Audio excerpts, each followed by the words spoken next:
भारत सरकार के आप सभी भावी एपीएफसी एवं ईओ अर्थात कर्मचारी भविष्य निधि आयुक्त, आप सभी सहायक कर्मचारी भविष्य निधि आयुक्तों, आप सभी का देवप्रयागम आईएएस डीपीआईएस के इस सुपर एक्सक्लूसिव इंटरव्यू प्रोग्राम में स्वागत है। मित्रों, आपके इंटरव्यू के क्लास की शुरुआत हो चुकी है और ये पुनर्रिवीजन क्लास है।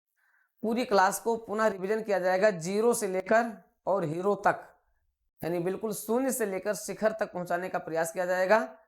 और इस पूरी क्लास में आप जितनी क्लासेज पहले हो चुकी है उनको फिर से रिवीजन करेंगे और उसमें नए नए प्रश्न जो यूपीएससी में इस समय इंटरव्यू में पूछे जा रहे हैं वहां से प्रश्नों को इसमें कोरिलेट करेंगे और एक रिवाइज्ड आपको अपनी बुकलेट देंगे। बुकलेट 4 तक आपको रिवाइज्ड बुकलेट मिलेगी और आपको आपका मॉक इंटरव्यू भी आज से कल से शुरू हो चुका है, मॉक इंटरव्यू भी आपका शुरू हो चुका है और ये कंटिन्यू आपका होगा। तो आते हैं आज इस क्लास की दूसरी क्लास को, रिवीजन की दूसरी क्लास को लेकर के चलेंगे। और यूपीपीसीएस यूपीएससी में अभी जो प्रश्न पूछे गए हैं उन प्रश्नों में जैसे पूछा गया है आपका, अभी जो पूछा गया है कि जो रिवाइज्ड क्वेश्चन है जैसे यही पूछा गया है कि 2047 विजन किसने जारी किया है, ये प्रश्न पूछा गया है। ये विकसित भारत विजन 2047 क्या है और विकसित भारत के इस विजन में और किसी भी संगठन ने, किसी भी संस्था ने कोई विजन जारी किया है? तो आप जानते हैं कि ईपीएफओ ने भी विजन 2047 जारी किया है, साथ ही साथ भारत सरकार और नीति आयोग ने भी एक विजन 2047 जारी किया है। विकसित भारत संकल्प के साथ में एक विजन जारी किया गया है। तो यहाँ से प्रश्न पूछा गया है और भी कई टॉपिक से, कई क्षेत्र से प्रश्न पूछे गए। मित्रों, उन सभी प्रश्नों को कोरिलेट करते हुए अपनी बुकलेट के साथ हम उसको आपको प्रस्तुत करने जा रहे हैं। और इसके लिए आप हमारे डीपीआईएस यूट्यूब चैनल के साथ जुड़िए, साथ ही साथ आप देवप्रयागम आईएएस ऐप को डाउनलोड कर लीजिए जहां पर आपको सारी क्लासेज रेगुलर फॉर्म में मिलेंगी। साथ ही साथ आप अपना ऑनलाइन और ऑफलाइन मॉक इंटरव्यू भी शुरू कर दीजिए। दोनों offline online mock interview plus online और ऑफलाइन क्लासेज, ये दोनों आपको मिलने जा रही है। तो आप शुरुआत कर सकते हैं आज और अभी से पिछली क्लासेज के साथ। जितनी पिछली क्लासेज हो गई हैं उनको भी आप हमारे ऐप पर देख सकते हैं। साथ ही साथ पुनर्रिवीजन क्लास को भी आप आज से और पिछली क्लास से आप देख सकते हैं। तो बिल्कुल विलंब मत कीजिए, आज से शुरुआत करते हैं। बिल्कुल बेसिक क्लास से शुरुआत करते हैं। आपके श्रम एवं रोजगार मंत्रालय से। भारत सरकार का श्रम एवं रोजगार मंत्रालय क्या है, इसकी भूमिका क्या है? श्रम एवं रोजगार मंत्रालय ने हाल ही में किन किन चुनौतियों का सामना किया है? अभी जैसे एक प्रश्न बड़ा इंपॉर्टेंट पूछा जा रहा है कि इजराइल भेजे जाने वाले श्रमिकों के लिए सामाजिक सुरक्षा की गारंटी कौन ले रहा है, ये क्वेश्चन पूछा गया है। तो आप जानते हैं कि अभी इजराइल सरकार ने भारत सरकार से श्रमिकों को आयातित किया है। आयातित करने के लिए एक एमओयू हुआ है, मेमोरेंडम ऑफ अंडरस्टैंडिंग एमओयू हुआ है दोनों के देश के बीच। और इसके लिए भारत सरकार क्या कर रही है, देश भर से श्रमिकों को इजराइल भेजे जाने की तैयारी की जा रही है। और ऐसी स्थिति में उनको सोशल सिक्योरिटी गारंटी किसकी होगी, इन सभी पर प्रश्न पूछे गए हैं। इनके उत्तर क्या होंगे? और श्रम एवं रोजगार मंत्रालय इस समय चर्चा में है, उस चर्चा का मुख्य केंद्र बिंदु क्या है? इजराइल में श्रमिकों को भेजा जाना है। तो इसकी गारंटी कौन ले रहा है? आपका ईपीएफओ संगठन कैसे इस सोशल सिक्योरिटी को मेंटेन करेगा, ये पूरी गारंटी किसकी है? श्रम एवं रोजगार मंत्रालय के माध्यम से आपके ईपीएफओ की है। ऐसे असंगठित क्षेत्र के कर्मचारियों के लिए सोशल सिक्योरिटी गारंटी कौन ले रहा है? ऐसे सभी प्रश्नों के और मुद्दों के समाधान के लिए हम लोग लगातार चर्चा करेंगे, जिससे कि आपकी जो इंटरव्यू का जो एक्सपेक्टेड क्वेश्चन है वो आपको मिलते रहे। साथ ही साथ आपकी जो ब्रेकिंग है, ये बीच की जो आप गैपिंग हो रही है, इस गैपिंग को फुलफिल किया जा सके। क्योंकि गैपिंग एक बार हो गई तो फिर आपको अपने आप को मेंटेन करने में काफ़ी समय लग जाएगा। इसलिए आपको मेंटेन करने के लिए आपको हमारे इस इंटरव्यू के एक्सक्लूसिव क्लास के साथ जुड़े रहना है। मित्रों, संघ लोक सेवा आयोग यूपीएससी एक शानदार नौकरी के लिए रिक्रूटमेंट करता है और ये आपका भारत सरकार का कर्मचारी भविष्य निधि संगठन है। कर्मचारी भविष्य निधि संगठन हर साल या दूसरे साल, कभी कभी दूसरे साल, कभी कभी तीसरे साल, हालांकि ये पिछले साल हुआ था और इस साल भी हुआ, मतलब 2022 और 2023 में किस तरीके से जो है वैकेंसीज निकाली गई, उम्मीद की जा रही है कि 2024 में भी वैकेंसी जो है हो सकता है कि आ जाए, लेकिन 2023 की वैकेंसी को पूरा करने के साथ ही आएगा, क्योंकि 2024 में काफ़ी कुछ वैकेंसी इसमें अभी खाली बताई जा रही है। तो हो सकता है कि इसके लिए जो है मई जून तक या जुलाई तक जो है नई वैकेंसी भी आ सकती है। इसलिए आपको ध्यान रखना है कि बहुत शानदार नौकरी होती है। इस शानदार नौकरी में आपको 100% सफलता लेना है। इसके लिए आपको केवल 2 एग्ज़ाम होते हैं, केवल एक स्क्रीनिंग एग्ज़ाम होता है, इंटरव्यू होता है। दोनों आपको तैयार करना पड़ता है। तो आप स्क्रीनिंग एग्ज़ाम की तैयारी करने के साथ-साथ साक्षात्कार की भी तैयारी करें, क्योंकि साक्षात्कार आपके लिए क्या होता है, एक बड़ा बाधक बन जाता है, एक बड़ा बंधन बन जाता है। इसलिए आपको परेशान होने की ज़रूरत नहीं है। साक्षात्कार में मैं आपके इस पूरे बाधाओं को दूर करने के लिए अपने ज़ीरो से इस क्लास को पुनः प्रारंभ कर रहा हूँ। और आइए देखिए, प्रश्न पूछा था ईपीएफओ क्या है? श्रम एवं रोजगार मंत्रालय क्या है? बिल्कुल हम लोग बेसिक से लेकर के चलेंगे। यहाँ से जो हमारी क्लास होगी बिल्कुल बेसिक से होगी, श्रम एवं रोजगार मंत्रालय से होती है। तो सबसे पहले हम भारत सरकार के श्रम एवं रोजगार मंत्रालय की बात कर लें। इसकी संरचना बता दे, फिर ईपीएफओ क्या है इसकी संरचना बता दे, फिर ईपीएफ एक्ट पर चर्चा करेंगे, क्योंकि ईपीएफ एक्ट आपके लिए बहुत महत्वपूर्ण है। यहाँ से प्रश्न कैसे कैसे पूछे जा सकते हैं, कैसे प्रश्न पूछे जा सकते हैं और कैसे प्रश्न पूछे गए हैं, इस पर भी हम चर्चा करें। तो ये सभी आपके लिए क्या है, महत्वपूर्ण है। देखिए, आप जानते हैं कर्मचारी भविष्य निधि संगठन क्या करता है?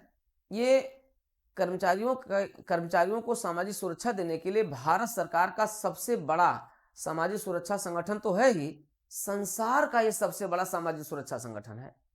मतलब कर्मचारी भविष्य निधि संगठन जैसा संगठन संसार भर में कहीं नहीं है। इस संगठन के जितने सदस्य हैं उतना अन्य देशों की जनसंख्या है। अब आप ऐसे समझ सकते हैं कि कर्मचारी भविष्य निधि संगठन से जितने लोग, कर्मचारी भविष्य निधि संगठन में जितने लोग सदस्य हैं उतने लोग क्या हैं, दूसरे देशों की जनसंख्या है। तो आप इतना समझ सकते हैं इसका महत्व कितना है। और अभी तक तो ये संगठित क्षेत्रों के लिए लगभग आप मान करके चलिए कि जो लगभग 50 करोड़ के आसपास जो संख्या है इनकी, उनको क्या करता है, ये सोशल सिक्योरिटी प्रदान करता है, सामाजिक सुरक्षा प्रदान करता है। अब आगे आने वाले समयों में जब हम 2047 तक एक विकसित भारत का संकल्प ले लिए हैं, माननीय प्रधानमंत्री जी ने भारत को 2047 तक एक विकसित भारत बनाने का जो विजन प्रस्तुत किया है देश के सामने, जो रोड मैप निर्धारित किया गया है, नीति आयोग ने निर्धारित किया है कि 2047 तक भारत क्या होगा, एक विकसित भारत होगा। इसका मतलब आप समझते हैं। सबसे पहले तो आपको यही जानना होगा कि विकसित भारत क्या है और विकासशील भारत क्या है। विकासशील भारत आज का भारत है जो विकसित होने की दिशा में अग्रसर है, लेकिन अभी भी हम विभिन्न क्षेत्रों में हमारा औद्योगिक विकास पीछे है, हमारा अभी मानव संसाधन विकास हमारे पीछे है, हमारा स्किल डेवलपमेंट पीछे है, हमारी सोशल सिक्योरिटी अभी क्या है, अभी अनस्टैंडर्ड, अभी अमानकीय है। अभी हम सोशल सिक्योरिटी को 100% नहीं कर पाए। सोशल सिक्योरिटी हमारी जो है अभी उसमें भी हम पीछे हैं। हम विभिन्न प्रकार के जो सूचकांक हैं, जो इंडिकेटर्स हैं, उसमें भी हम पीछे चल रहे हैं। तो अभी कई हमारा जो ह्यूमन डेवलपमेंट जो इंडेक्स है वो भी अभी हमारा पीछे है।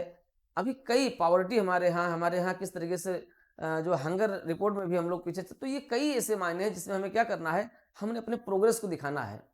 तो इस प्रोग्रेस को ला करके हम क्या कर सकते हैं, हम आगे आने वाले 25 वर्षों में एक विकसित भारत के रूप में अपने को परिवर्तित कर सकते हैं। तो आगे आने वाला जो ये 25 वर्ष है, इस 25 वर्ष का जो पीछे का जो दौर है, जो वर्तमान दौर चल रहा है, ये कितना चुनौतीपूर्ण है, इन चुनौतियों को कैसे निपटा जाए, इसमें श्रम एवं रोजगार मंत्रालय की बहुत बड़ी भूमिका है।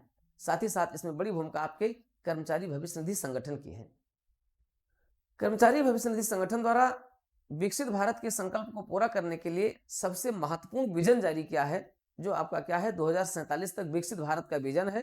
और ये ईपीएफओ का एक विजन है वो 2047 का। अब इसमें ये क्या करेगा, ये विकासशील देशों के संदर्भों को लेते हुए और विकसित देशों के संदर्भों को लेते हुए संगठित क्षेत्र के साथ साथ असंगठित क्षेत्र को भी 100% सोशल सिक्योरिटी देने का वादा करने जा रहा है, वादा कर लिया है। और इसी वादे को पूरा कर लेना है अगले आने वाले 25 वर्षों में।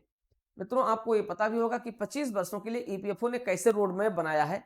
और उस रोड मैप को 5-5 वर्षों के अंतराल पर कैसे फुलफिल करने का एक जो है सेगमेंट्स तैयार किया गया है। हम आपके इस पर चर्चा भी करेंगे, आगे बताएंगे कि 25 वर्ष का ईपीएफओ का रोड मैप क्या है और उसको कैसे सेगमेंट्स में बांटा गया है। उस सेगमेंट को पूरा करने के लिए इस समय ईपीएफओ क्या क्या स्ट्रेटजी अपना रहा है, इस पर भी हम लोग चर्चा करेंगे।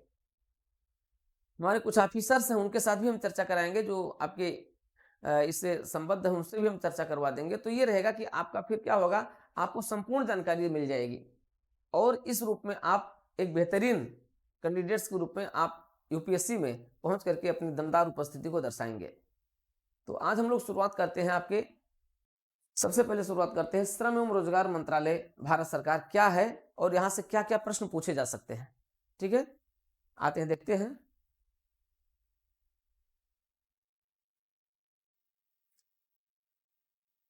भारत सरकार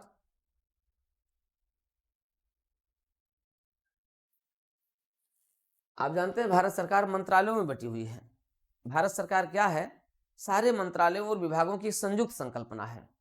ठीक है, डिवीजन ऑफ लेबर किया गया। भारत सरकार के कार्यों को सरल और सुविधाजनक बनाने के लिए, भारत सरकार के कार्यों को सरल और सुविधाजनक बनाने के लिए आर्टिकल 77 के तहत क्या किया गया, भारत के राष्ट्रपति महोदय ने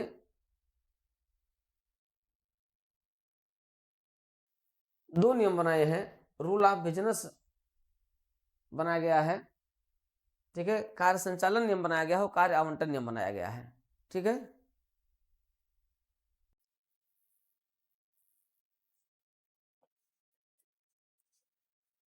कार्य संचालन नियम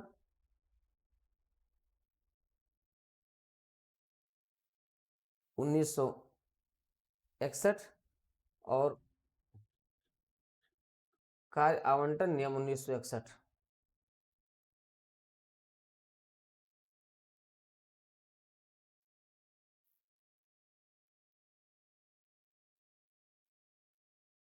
ये कई बार आपके एग्जाम में भी पूछा गया है, प्रीलिम्स में भी पूछा गया है। तो कार्य आवंटन और कार्य संचालन नियम 1961 बनाया गया है आर्टिकल 77 के तहत, और इसी के तहत भारत सरकार द्वारा एक मंत्रालय को बनाया गया। ये प्रारंभिक मंत्रालय था। जब 1947 में जब हमें सत्ता प्राप्त होती है, उसके बाद से क्या होता है, मंत्रालयों का गठन और पुनर्गठन किया जाता है और 15 अगस्त 1947 को ही हमारे कुछ मंत्रालय अस्तित्व में आ जाते हैं। हालांकि उसके पहले भी 2 सितंबर 1946 को मंत्रालय थे। बाद में फिर इनको मंत्रालयों को विभागों को मंत्रालय का दर्जा दे दिया गया था। और इसी में से आपका जो मंत्रालय है, यह श्रम एवं रोजगार मंत्रालय।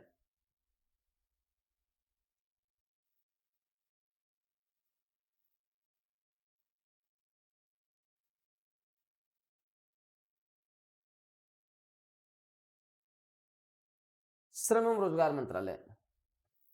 अब प्रत्येक मंत्रालय के दो विंग होते हैं, आप समझिएगा। इसके दो विंग होते हैं, एक होता है राजनीतिक विंग होता है, पॉलिटिकल विंग होता है,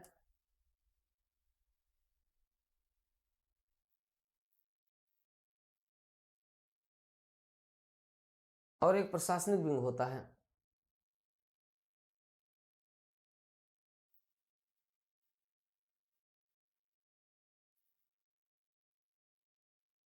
प्रशासनिक विंग होता है। राजनीतिक विंग में कौन होते हैं, इसमें मंत्री गण आते हैं। इसमें होते हैं कैबिनेट मंत्री होते हैं,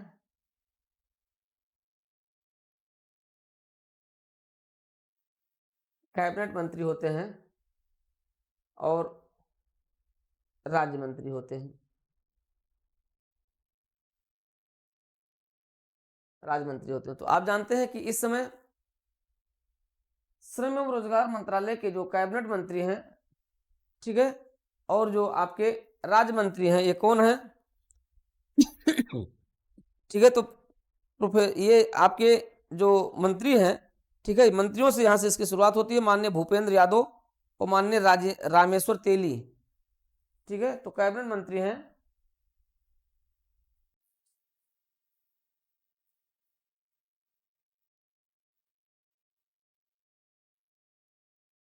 कैबिनेट मंत्री आपके हैं माननीय भूपेंद्र यादव। माननीय भूपेंद्र यादव, ये है कैबिनेट मंत्री हैं। और इनके जो सहायक मंत्री हैं, राज्य मंत्री हैं,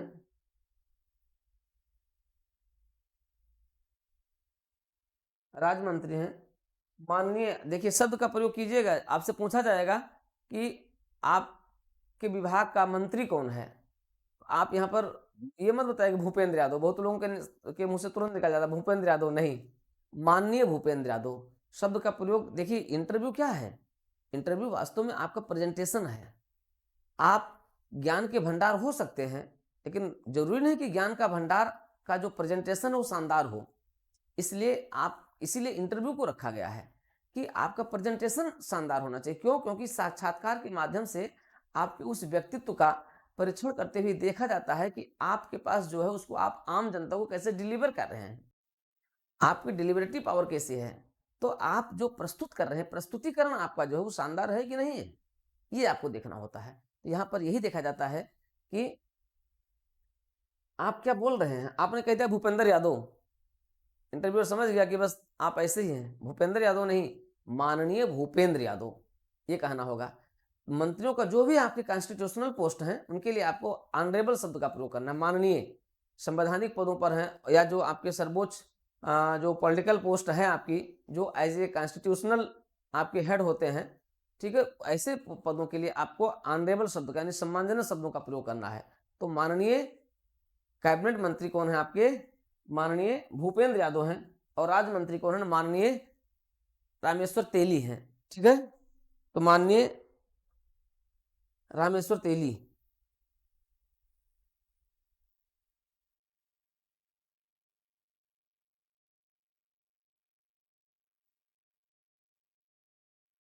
ठीक है, अब ये आपके हो गए कैबिनेट मंत्री और राज्य मंत्री। अब ये तो हो गया आपका पॉलिटिकल विंग हो गया, आप समझिएगा, ये आपका हो गया पॉलिटिकल विंग हो गया। अब एक होता है, फिर आपका आता है प्रशासनिक विंग आता है। प्रशासनिक विंग में वास्तव में सचिवालय और निदेशालय आते हैं। ठीक है, सेक्रेटेरिएट आएगा और उसी का जो एग्जीक्यूटिव पार्ट है दैट इज डायरेक्टोरेट। तो secretariat and directorate that is the most important part of the political wing. क्योंकि ये पॉलिटिकल विंग क्या करता है, ये जो है पॉलिसी मेकिंग का काम करता है। The functions of the political wing is a main function of the political wing is policy making, but the main functions of the administrative wing that is the implementation. तो ये क्या करता है, पूरा इंप्लीमेंट करेगा। जैसे श्रम, अब इसी के तहत एक क्या है, एक स्वतंत्र निकाय के रूप में ईपीएफओ लाया गया। ईपीएफओ क्या है, इसी के अंतर्गत एक स्वतंत्र ऑटोनॉमस निकाय के रूप में लाया गया है, जो एक सामाजिक सुरक्षा संगठन के रूप में कार्य करता है, but that is related to administrative wing of minister, जो मिनिस्ट्रीज, ये आपको ध्यान रखना है। ये पॉलिटिकल विंग हो गया आपका ये, क्योंकि सारी पॉलिसी जो मेकिंग होगी उसमें इन्हीं की भूमिका होगी। जैसे अभी आया कि हाँ इजराइल ने मांग किया कि मुझे श्रमिकों की आवश्यकता है। अब उन श्रमिकों की आवश्यकता जो है, उन श्रमिकों की आवश्यकता कहाँ से पूरी होगी। अब जानते हैं कि भारत इसमें विश्व का सबसे बड़ा skilled and non skilled, skilled में तो अभी हम सेकंड नंबर पर हैं, लेकिन नॉन स्किल्ड में भी हम क्या हैं, सबसे अधिक हमारे पास क्या है, लेबर्स हैं। और पूरे खाड़ी देशों में हमारे लेबर भरे हुए हैं। आप देखते हैं कि लोग यहाँ से जा रहे हैं बड़ी संख्या में, सऊदीया जाते हैं, दुबई जाते हैं, तो बड़ी संख्या में है। ऐसे ही जो खाड़ी देशों में आपका भाई इजराइल भी आ रहा है, तो इजराइल भी अब चाह रहा है कि वो बड़ी संख्या जो खाड़ी देशों में कार्य कर रही है, वो खाड़ी देशों को संवारने सजारने में इनकी बड़ी भूमिका है। वैसे ही इजराइल भी मांग कर रहा है, और वो खाड़ी देशों से कई कई गुना अधिक वेतन देने जा रहा है। मतलब आप अगर इजराइल पहुंच जाएंगे नौकरी करने के लिए, तो आपको सारी शोहरत मिल जाएगी, ये कहा जा रहा है। और तो इसके लिए जैसे ही भारत सरकार से इजराइल ने यही प्रस्ताव रखा, तुरंत उस प्रस्ताव को भारत सरकार ने कहाँ भेज दिया, अपने श्रम एवं रोजगार मंत्रालय को भेज दिया। अब ये केंद्रीय श्रम एवं रोजगार मंत्रालय, ध्यान रखिएगा, भारत सरकार केंद्रीय। ऐसे ही क्या होता है, प्रत्येक राज्यों की, सारे राज्यों के भी अपने अपने क्या है, श्रम एवं रोजगार मंत्रालय हैं। जैसे ये आपका है, वैसे ही सारे राज्यों का भी अपना अपना श्रम एवं रोजगार मंत्रालय है। भारत सरकार के पास जैसे ही प्रस्ताव आया, वैसे ही इस प्रस्ताव को ऊपर विचार किया गया, कैबिनेट ने इस पर विचार किया और इस प्रस्ताव को भेज दिया गया, सारे राज्यों को भी भेज दिया गया। कि राज्यों की सरकारें भी अपने अपने यहाँ क्या करेंगे, इस श्रम पोर्टल पर, जो ई श्रम पोर्टल है, उस श्रम पोर्टल पर श्रमिकों का जो पंजीकरण किया गया है, उस पंजीकरण के आधार पर अब श्रमिकों को जो है इजराइल भेजे जाने की भी तैयारी हो रही है। ठीक है, तो आप देखेंगे यहाँ से कि कैसे उनको कैसे केंद्र सरकार और कैसे राज्य सरकार के जो ये पोर्टल है कैसे एक दूसरे से संबद्ध हैं। और इस विंग के अंतर्गत आप देखेंगे 2 विंग आता है। एक तो आपका आ गया सचिवालय आ गया, जो इसी का भाग है। ठीक है, प्रशासनिक विंग आपका सचिवालय, जो उसको आप केंद्रीय सचिवालय कहते हैं, हालांकि उसी केंद्रीय सचिवालय का भाग ये भी है। ठीक है, तो अब यहाँ पर आपके प्रमुख आपके सचिव हो गए,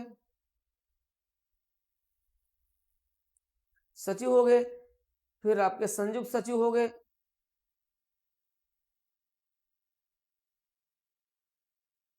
फिर आपके उप सचिव हो गए,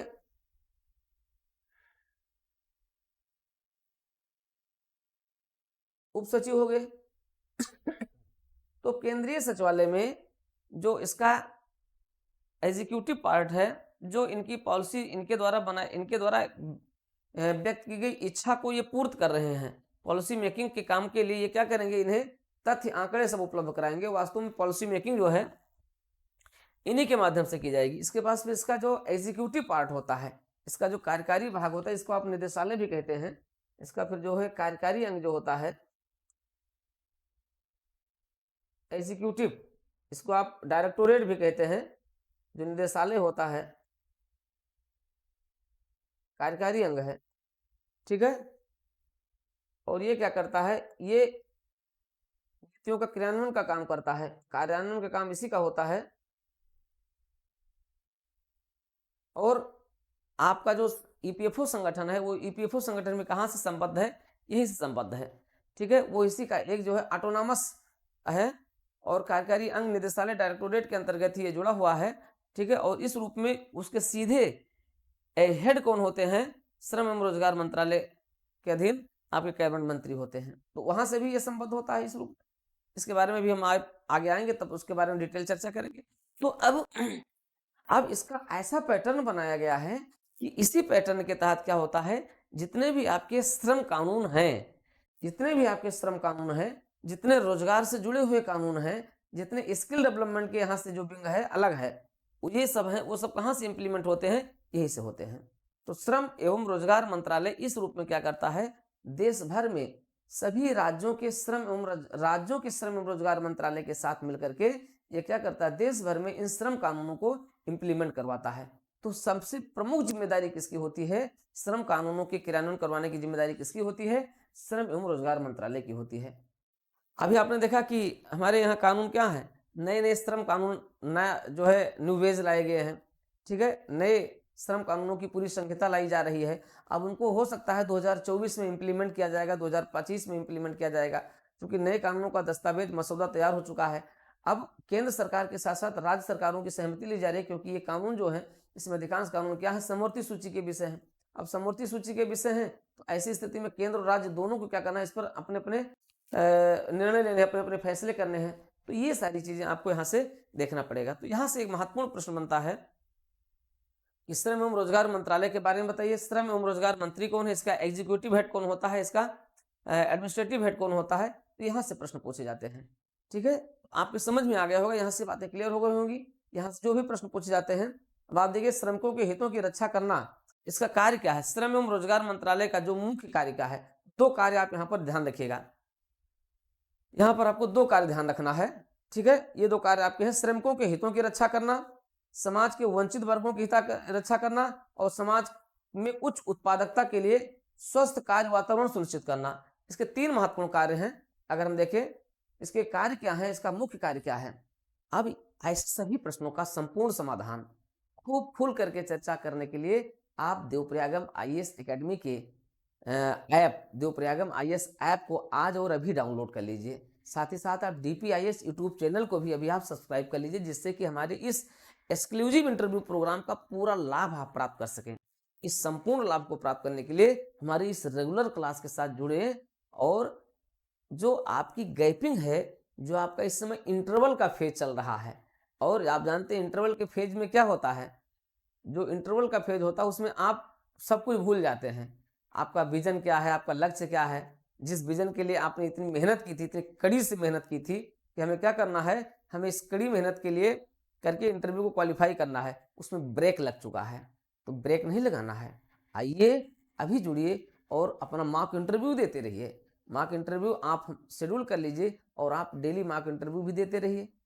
तो ये सारी चीज़ें आपकी चलती रहेंगी, जिससे कि एक जो एनर्जी जो जनरेट होती है किसी भी टारगेट के लिए, किसी भी विजन के लिए, किसी भी लक्ष्य के लिए, वो एनर्जी आपकी डिसयूज ना होने पाए, मिसयूज ना होने पाए, इसलिए बल्कि एनर्जी की जो फ्रीक्वेंसी हो बनी रहे। इसलिए फ्रीक्वेंसी को बनाए रखने के लिए मित्रों इस क्लास को मैं कंटिन्यू कर रहा हूँ और इस क्लास के साथ आपका जुड़े रहना, और जो अब तक नहीं जुड़े हैं उनका इस क्लास के साथ जुड़ना नितांत आवश्यक है, क्योंकि आप सदैव रिचार्ज होते रहेंगे, आप सदैव मोटिवेट हो रहेंगे। और आप जानते हैं बिना रिचार्ज के बैटरी भी डाउन हो जाती है, इसलिए रिचार्ज होना बहुत ज़रूरी है। आप चार्जेबल हैं लेकिन रिचार्ज भी आपको होना ज़रूरी होता है, और उसके लिए आपको DPIS यूट्यूब के इस क्लास के साथ, आपको सुपरहिट क्लास के साथ आपको जुड़ना होगा, जो इंटरव्यू की सबसे बेस्ट एक्सक्लूसिव क्लास है, जहां पर आपकी समस्त समस्याओं का समाधान होगा। आपको सारे PDF नोट्स मिलेंगे, आपको सारे जो भी आपके इशूज हैं, मुद्दे हैं, सभी नेशनल इशूज, सभी इंटरनेशनल इशूज, सभी जो है लीगल इशूज, सभी लेबर इशूज, सभी जो इंडस्ट्रियल डिस्प्यूट जितने हैं, दैट्स ऑल, वो सब कुछ जितना आप सोच सकते हैं, वो भी सब कुछ जितना आपने सोचा भी नहीं है, जितना आपने सोचा भी नहीं वो भी आपको मिलेगा, और जो आप सोच सकते हैं वो तो ऑलरेडी मौजूद ही है। इसलिए आइए आज अभी और तुरंत इस क्लास को ज्वाइन कीजिए। तो आइए देखते हैं इसके आगे क्या है, इसके कार्य क्या है, इसके मंत्रालय का कार्य क्या है, इस मंत्रालय का कार्य और भूमिका क्या है। अब आपको 2-3 पॉइंट में बता देना है, ज़्यादा बताना नहीं है, क्योंकि आपका रिटर्न तो एग्जाम तो है नहीं। आप सीधे बता दीजिए कि श्रीमान जी इसका जो मुख्य काम क्या है, ठीक है, इसका जो मुख्य कार्य है वो क्या है, वह कार्मिकों के हितों की, श्रमिकों के हितों की रक्षा करना, इसका मुख्य कार्य है।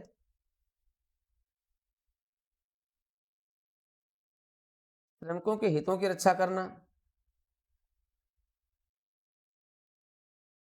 हितों की रक्षा करना मुख्य कार्य हो गया, ठीक है।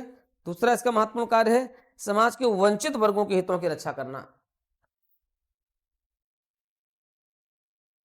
जो समाज के वंचित वर्ग हैं, वंचित वर्गों के हितों की रक्षा करना। आपने देखा कि अभी माननीय प्रधानमंत्री नरेंद्र मोदी जी ने गरीब को परिभाषित किया है। लोग गरीब को जात से जोड़ते थे, सामाजिक जात से जोड़ते थे, और प्रधानमंत्री जी ने कहा है कि ये वंचित समूह गरीब में कौन कौन है। गरीब में उन्होंने 4 लोगों की पहचान की है। आपसे यहाँ से प्रश्न पूछा जाएगा, ठीक है, गरीब में कौन कौन है। गरीब में महिलाएं हैं, गरीब में युवा हैं, गरीब में किसान हैं, ठीक है। तो महिलाएं हैं, युवा हैं, किसान हैं, आपके श्रमिक हैं, ठीक है, ये सभी क्या हैं, ये सभी आपके गरीब में आते हैं। तो गरीब की एक नई परिभाषा दे दी गई है। तो ऐसे वंचित, ऐसे सभी गरीबों के जो वंचित वर्ग हैं उनके हितों की रक्षा करने का दायित्व किसका है, ये आपके श्रम एवं रोजगार मंत्रालय का, ये आपका महत्वपूर्ण कार्य है। इसके अलावा फिर इसका काम क्या है, समाज में उच्च उत्पादकता के लिए स्वस्थ कार्य वातावरण सृजित करना।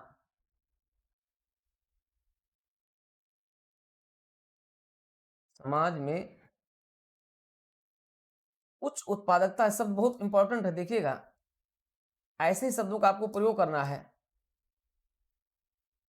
समाज में उच्च उत्पादकता के लिए स्वस्थ वातावरण, एक स्वस्थ कार्य वातावरण सृजित करना, एक कार्य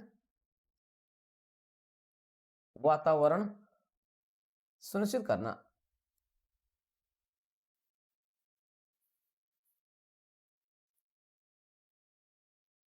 अब माननीय प्रधानमंत्री जी, माननीय मुख्यमंत्री जी, आप उत्तर प्रदेश को देखिए कितना बेहतरीन कार्य कर रहे हैं, किस तरीके से गरीबों के लिए, किस तरीके से जो आपके रेडी और इस तरीके से जो आपके सड़क पर लगाने वाले जो कार्य करने वाले लोग हैं, उनके हितों को कैसे सुनिश्चित किया जा रहा है, और इसके लिए श्रम एवं रोजगार मंत्रालय का जो पोर्टल है, श्रम पोर्टल है, उस पर आपको क्या करना है, आपको एनरोल करवाना है। और वहां पर आप जा करके जैसे ही आप अपना वहां पर रजिस्ट्रेशन करवा लेंगे, आपके पास जो ई श्रम कार्ड आपको मिल जाएगा, और वहां से आप क्या करेंगे, आपके हितों को यहाँ पर सुरक्षित किया जा सकेगा। तो ये सारी चीजें आप इसको क्या करना, जागरूकता पैदा करना, लोगों को जागरूक भी करना है कि वो क्या करें। आपने देखा कि ढेर सारे लोग ई श्रम कार्ड बनवाए हुए, उनके खाते में सीधे पैसे जा रहे हैं। लेकिन ये पॉइंट देखिए कितना इंपॉर्टेंट पॉइंट है, समाज में उच्च उत्पादकता। 140 करोड़ भारतीय में से आप समझ लीजिए कि जो सबसे मैक्सिमम संख्या है वो है आपकी 14 साल से लेकर के और 62 साल के बीच की जनसंख्या है। लगभग 70% से लगभग 60% जनसंख्या है। और इस जनसंख्या वर्ग को अगर क्या करें, समाज का सबसे प्रोडक्टिव वर्ग अगर बना दें, उत्पादकता बना दें, और इसके लिए क्या करें, एक हेल्दी वर्क कल्चर डेवलप करें, उससे क्या हो जाएगा, जबरदस्त जो है सुधार होगा। और ये सुधार क्या करेगा, भारत को विकसित भारत की ओर लेकर के जाएगा, क्योंकि हमारे यहाँ स्किल डेवलपमेंट होगा। और स्किल डेवलपमेंट जब होगा तो हम क्या करें, कुछ ना कुछ हम प्रोडक्टिव कार्य करेंगे। जो प्रोडक्टिव कार्य करेंगे वही प्रोडक्टिव कार्य क्या होगा, इसके लिए इंपॉर्टेंट हो जाएगा मित्रों। तो ये आपके लिए क्या है, सबसे शानदार है। यही इस मंत्रालय की सबसे बड़ी भूमिका है। इसी के लिए क्या कर रहा है, श्रमिकों के हितों की रक्षा के लिए श्रम कानूनों को इंप्लीमेंट करवाता है, कि रक्षा कर लिए जितने भी श्रम कानून है उन श्रम कानूनों को ये इंप्लीमेंट करवाता है, श्रम कानूनों में सुधार लाता है, श्रम कानूनों को क्रियान्वित करवाता है, समाज के वंचित वर्गों के लिए विभिन्न प्रकार की जो कल्याणकारी योजनाएं हैं उसको इंप्लीमेंट करवाता है, विभिन्न प्रकार के जो कल्याणकारी योजनाएं हैं उनको लागू करवाता है। इसके लिए स्किल डेवलपमेंट प्रोग्राम को ये कर रहा है। तो ये सभी सारे कार्य, सारी भूमिकाएं इसके इसी रूप में देखी जाती हैं। तो आपने देखा किस तरीके से ये सारे प्रश्न आपके लिए यहाँ पर महत्वपूर्ण हो जा रहे हैं। तो ऐसी स्थिति में आपको क्या करना है, आपको इसी से कोरिलेट करके ऐसे प्रश्नों का उत्तर विकसित करना, साथ ही साथ आपको बोलने की आदत डालना है। आपके शब्दों का चयन शानदार होना चाहिए। आप जब इंटरव्यू में जब उत्तर दे रहे हो तो आपके प्रश्नों का उत्तर जो हो एक स्टैंडर्ड उत्तर हो, एक मानकीय शब्दों के साथ हो, जिसमें आपके जो गंवारपन है, जो आपका देसी भाषाएं हैं, जो आपके स्थानीय भाषाएं, लोकल भाषाएं हैं, उनका प्रयोग नहीं होना चाहिए। आपको एक स्टैंडर्ड ऑफिशियल कल्चर का जो मानक होता है उस मानक को आपको प्रयोग करना है, अच्छे अच्छे शब्दों का चयन करना है। उन सब अच्छे अच्छे शब्दों के चयन करने के साथ आपको क्या करना है, उत्तर देना है। अगर आप चाहते हैं इंटरव्यूअर बोर्ड को हिप्नोटाइज करना चाहते हैं, सम्मोहित करना चाहते हैं, अपने सम्मोहित का मतलब अपनी ओर आप उसको आकर्षित करना चाहते हैं, तो आपको इसके लिए अच्छे शब्दों के चयन के साथ आपको मानकीय उत्तर देने होंगे, जिसके लिए आप ऐसे इस तरीके से आप क्या करें, ऐसे शब्दों का अभ्यास करना प्रारंभ करें। और ये सब तभी होगा जब आप किसी एक अच्छे दायरे में, अच्छे जो है उसमें लेकर के आगे चलेंगे। और मित्रों इस समस्त भूमिका के लिए DPIS आपके साथ है। DPIS यूट्यूब चैनल, देवप्रयागम IAS आपके साथ इस रूप में आपके समस्त भूमिकाओं को एक बेहतरीन आयाम देने के लिए हमारे इस एक्सक्लूसिव इंटरव्यू प्रोग्राम को इस रूप में चलाया जा रहा है। और आप बहुत बड़ी संख्या में आप लोग जुड़े भी हैं, लेकिन ऐसे लोग जो भी वंचित हैं, नहीं लाभ ले पाए हैं, वो इस कार्यक्रम के माध्यम से इसका लाभ ले सकते हैं और हमारे इंटरव्यू प्रोग्राम को शानदार तरीके से आगे बढ़ा सकते हैं। मित्रों तो आइए और बिल्कुल विलंब मत कीजिए, आइए आज अभी तुरंत इस क्लास को हम आगे बढ़ाते हैं और चलते हैं। तो ये आज की पहली इस क्लास में आपने देखा जो है किस प्रकार से आपका श्रम एवं रोजगार मंत्रालय, इसकी संरचना क्या है और इस संरचना में कौन कौन मंत्री हैं, मंत्रियों के नाम का उच्चारण कैसे करना है, ये सारी चीज आपने आज देख लिया है। ठीक है, अब हम इसमें क्या करेंगे, अगली क्लास जो होगी इससे से जुड़ी है, हम EPFO के बारे में चर्चा करेंगे, फिर हम श्रम कानूनों पर चर्चा करेंगे, फिर हम ट्रेड कानूनों पर चर्चा करेंगे, फिर हम भविष्य निधि पर चर्चा करेंगे, फिर हम आपके इंडस्ट्रियल डिस्प्यूट पर चर्चा करेंगे, फिर हम लेबर रिफॉर्म्स पर चर्चा करेंगे, लेबर रिफॉर्म पर चर्चा करेंगे, न्यू लेबर वेज जो आपके लाए गए हैं, नए लेबर कानून जो लाए गए हैं, लेबर कोड लाए गए हैं, उनकी चर्चा करेंगे। इन सभी पर चर्चा करेंगे। यहाँ से सभी के संभावित क्वेश्चन का आंसर आपको देंगे और कैसे कैसे प्रश्न विगत सालों में पूछे गए हैं, अभी कैसे कैसे पूछे जाएंगे। ठीक है, इन सभी पर चर्चा करेंगे। तो इन सभी के लिए आप हमारे DPIS यूट्यूब चैनल और देवप्रयागम IAS के ऐप के साथ जुड़े रहें और अपनी क्लास की रिवीजन क्लास को आप जारी रखें। और आप सभी का इसमें स्वागत है और आप सभी को आगे आने वाले भविष्य के लिए ढेर सारी शुभकामनाएं हैं, ढेर सारी मंगल कामनाएं भी आपके लिए हैं।